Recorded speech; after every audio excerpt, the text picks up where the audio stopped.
Mr. Hamilton, did Joe Biden cause this problem? Yes. He not only caused the problem, he told us he was going to cause the problem, didn't he? He absolutely did. In the Democrat debate in 2020, here's what then candidate Joe Biden said. Migrants should, quote, immediately surge to the border. They took him up on his offer.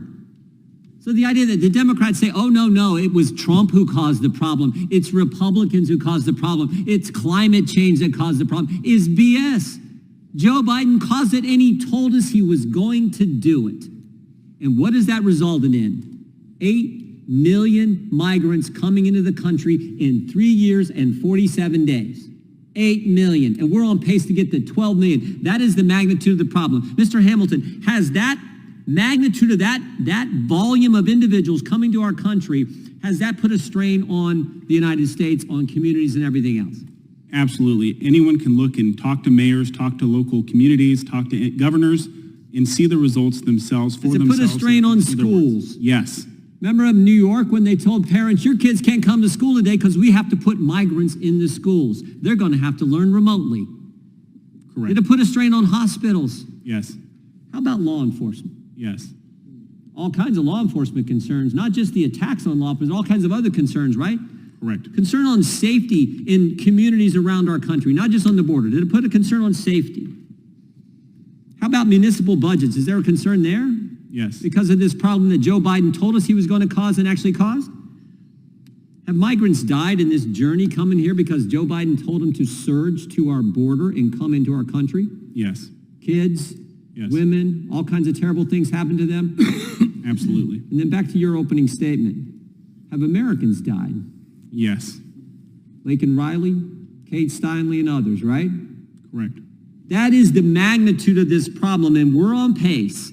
We're on pace to get to 12 million in the 4 years of Joe Biden being president.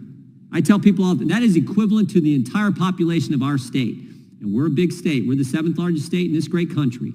12 million people. So here's where I think we're at. We know the cause of the problem. We know the magnitude of the problem. What's the solution? Seems to me we call time out.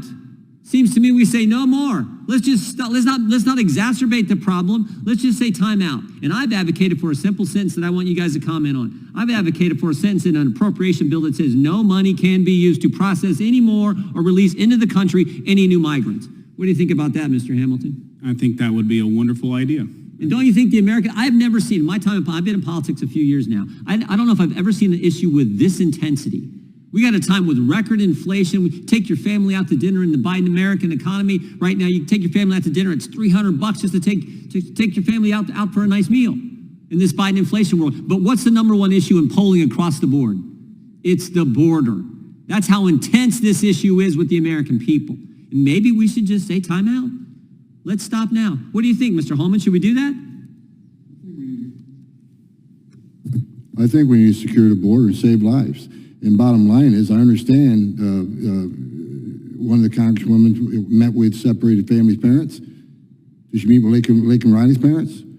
How many of them met with, we got angel moms and dads by the thousands who separated from their families, but they buried their children because of the open border. I'm all for securing the border. We passed good legislation a year ago that would do that. What I'm saying is when the problem is this, when the magnitude of the problem is where it is now, you know, the old line, when you're in a hole, quit digging, right? Like let's quit making it worse by allowing more and more people to come into the country. Maybe we should say time out and then focus in on securing the border, of course, but just stop the influx that we see. And that's what I'm asking you. Do you think that makes sense now? We have to stop the influx. Yep. Mr. Arthur? Mr. Chairman, it's clear that we have to stop the influx. This is unsustainable. In fact, former President Obama did an interview on ABC, Good Morning America, back in September 2021.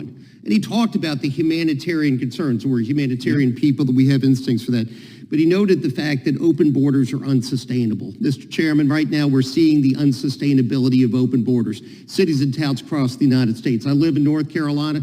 We don't really have a whole lot of illegal immigrant problems. But the people in North Carolina, when they're polled, say it's a huge issue. My neighbors, they tell me that it's a huge issue because they're feeling it everywhere.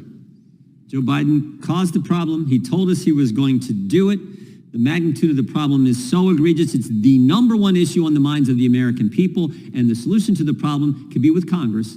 If we would just say, we're not going to fund the processing and releasing of any more migrants into the country. That's what we could do. Short of that, we're going to have to wait for an election, hopefully have President Trump win so we can get back to a chief executive who actually will enforce the border. With that, I yield back.